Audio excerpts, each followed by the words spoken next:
So he's out here in the arena eating grass right now. So I want to take the opportunity and show you the recall. So one of the things that I actually do is I will bring a horse in a bigger area, or you can even do it in your smaller area as long as you have enough room for the recall. And I will go out there and see how close do I have to walk up to that horse to recall him to me. And I practice those recalls. I don't send the horses away from me. I just create an opportunity where the horse is away from me. And that could be even going out and getting the horse in the pasture. What I'll do is I'll leave the horse in the arena and I will walk away. Let's say I go clean a stall so that the horse kind of gets disconnected and goes somewhere. And then I walk into the arena and see how quickly I can catch him, or how quickly I can recall him, ask him to come up to me. How little can I do to cause that horse to do that? Or how much pressure do I have to use? So I'm kind of judging that and seeing how much that improves. And what kind of enthusiasm the horse gives me when he's coming towards me.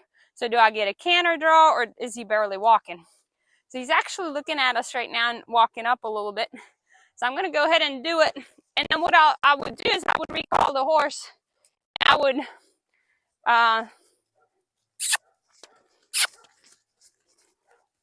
good boy. I would recall him and I would basically walk out of the arena, give him a treat, hang out with him for a little bit, pet on him. And I would literally like walk out of the arena and just let him kind of arrive somewhere again and not be with me. Little Reebok's still coming. So I'll climb back in. Never lost Reebok, lost track over there. That's good.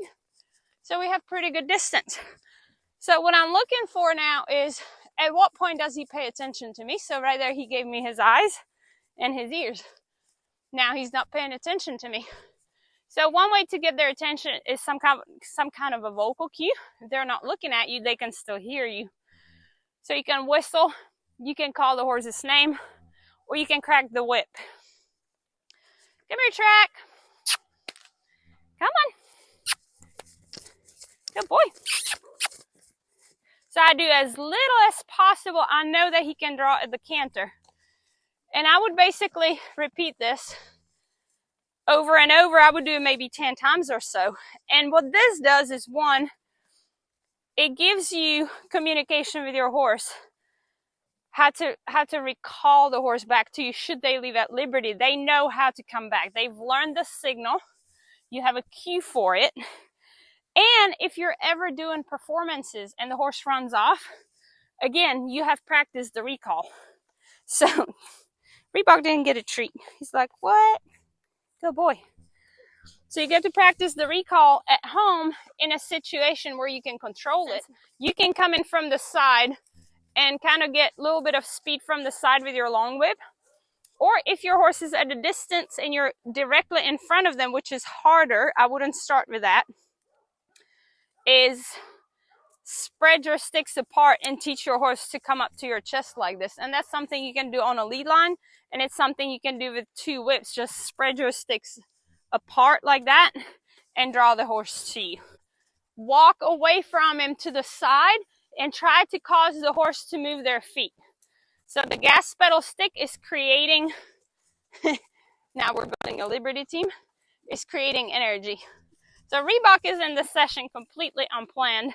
So, and I can take him out if I need to. But he wants to be a part of it. Oh, Reebok, go on.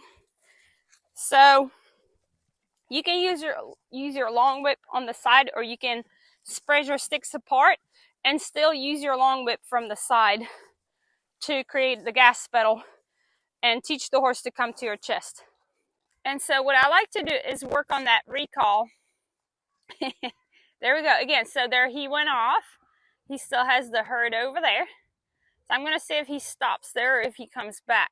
If he stops, then I'll go over there and I'll work with him over there again. And again, another strategy to get your horse connected to you at the beginning of the session is start on a lead line. Good boy. Good. Good job. Good job. He's a lot of energy today too.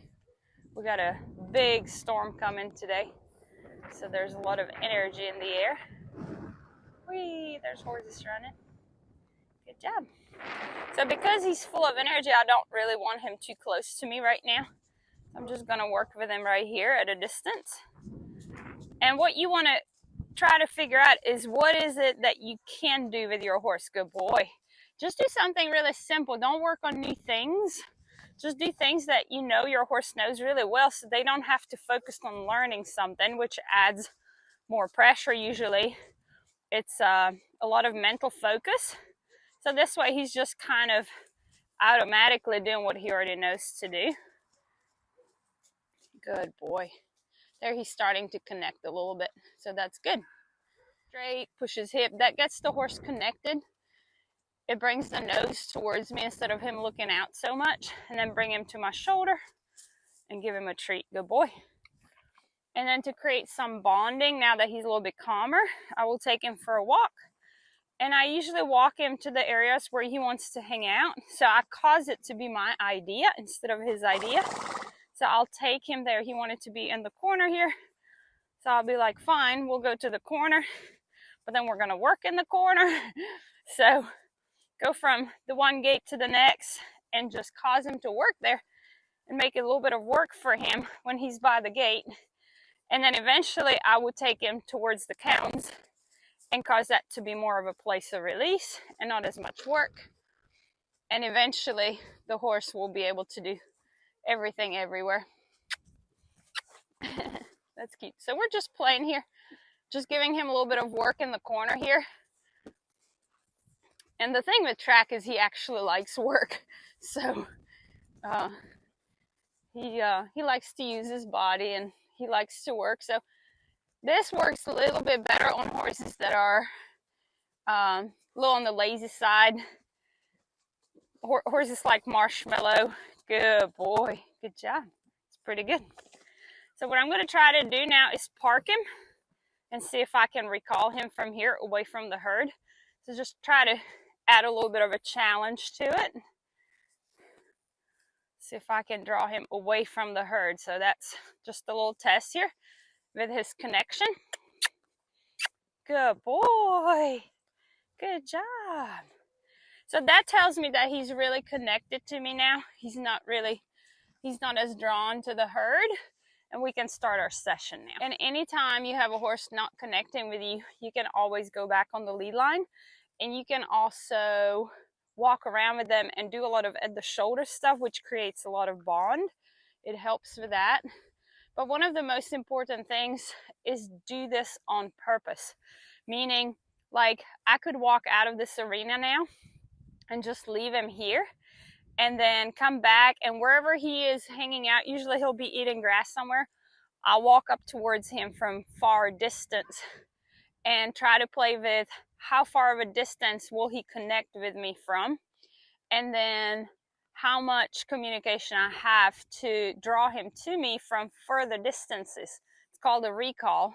So like right there, he's already eating grass and he's already kind of disconnecting a little bit.